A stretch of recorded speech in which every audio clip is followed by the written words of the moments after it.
প্রিয় দর্শক, আপনাদের মাঝে আমি আবারও একটি নতুন ভিডিও নিয়ে উপস্থিত। তো ভিডিওটি না টেনে সম্পূর্ণ দেখুন।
আসসালামু আলাইকুম প্রিয় দর্শক, আমি এখন আছি কুমিল্লা জেলা মুরাদনগর থানা ঐতিহাসিক জাহাপুর ইউনিয়নের সাতমারা হাফিজিয়া আরবিয়া মাদ্রাসায়।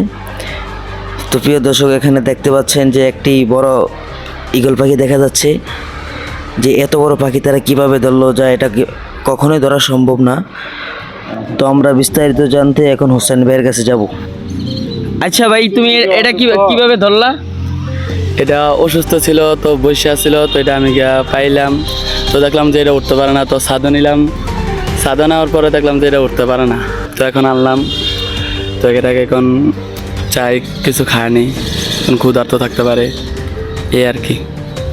ও আচ্ছা, তো এটা মানে অসুস্থ ছিল, তো তুমি বুঝলা কিভাবে বা কিভাবে পাইছো এটাকে? কারণ এটার মতন বড় কুড়া তো এভাবে ধরা যায় না, মানে সামনে তো যাওয়া যেত না, তো এটা তো যা একটু ধরন যায়, শুন যায়, মানে এটা ধরছি, তো বড় করার সামনে তো যাওয়া যেত না।